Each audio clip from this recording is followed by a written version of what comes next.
भारत ने अपने देश के लोगों की परेशानी दूर करने के लिए गैर बासमती चावल को बेचने पर बैन लगा दिया है।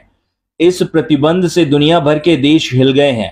दुनिया के सबसे ताकतवर देश में भारत द्वारा लगाए गए निर्यात प्रतिबंध से खलबली मच गई है। निर्यात पर भारतीय प्रतिबंध की घोषणा के बाद से ही पूरे अमेरिका में चावल की कमी हो गई है। लोग हाय तौबा मचा रहे हैं और पहले से ही चावल का स्टॉक करके रखने के लिए लोगों में होड़ मच गई है। लोग बाजारों में लाइन लगाकर चावल खरीद रहे हैं।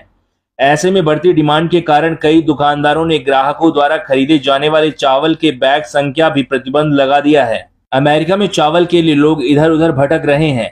मीडिया रिपोर्ट्स के अनुसार एक ग्राहक ने बताया कि उन्होंने सोना मसूरी चावल के लिए अमेरिका में स्थानीय पटेल ब्रदर्स, अपना बाजार, लोटे प्लाजा और अन्य दक्षिण एशियाई ग्रोसरी शॉप्स को छान मारा। कड़ी मशक्कत के बाद उन्हें चावल का सिर्फ एक बैग ही मिला।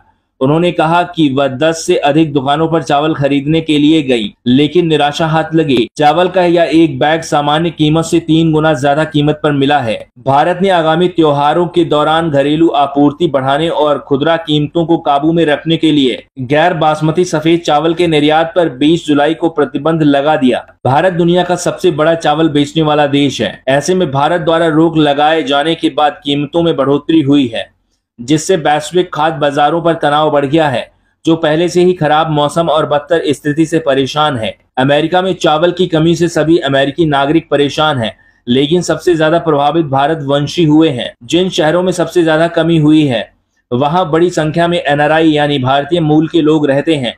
इसके अलावा प्रतिबंध का असर अमेरिका के बड़े बॉक्स गोदामों पर भी महसूस किया जा सकता है। मैरीलैंड में सपना फूड, जो आमतौर पर डीसी, मैरीलैंड और वर्जीनिया या डीएमवी क्षेत्र में 100 से अधिक खुदरा स्टोर और रेस्टोरेंट को चावल भेजता था, वहीं अब न्यू जर्सी और अन्य जैसे पड़ोसी राज्यों में भी थोक मांग आ रही है। भारत चावल बेचने वाला सबसे बड़ा देश है। कुल वैश्विक निर्यात में भारत की हिस्सेदारी 40% है। इससे अंदाजा लगाया जा सकता है कि भारत के चावल निर्यात रोकने से वैश्विक सप्लाई पर क्या असर हो रहा है। जानकारों का कहना है कि भारत में चावल निर्यात न आने पर जल्द ही अंतर्राष्ट्रीय बाजार में चावल के दाम प्रति मीट्रिक टन $50 बढ़ सकते हैं। आने वाले दिनों में दाम $100 तक बढ़ सकते हैं। दुनिया में Benin, Bangladesh, Angola, Cameroon, Djibouti, Guinea, Ivory Coast, Kenya और नेपाल और इसके साथ साथ ईरान, इराक और सऊदी अरब मुख्य रूप से भारत से प्रीमियम बासमती चावल खरीदते हैं। ये सभी देश बासमती चावल के प्रमुख खरीदारों में शामिल हैं। भारत ने अब अपने देश के लोगों के हित के लिए बड़ा निर्णय लिया है। भारत के गैर बासमती चावल के निर्यात पर रोक लगा देने के निर्णय से दुनिया में कई देश चावल खाने के लिए तरस रहे हैं।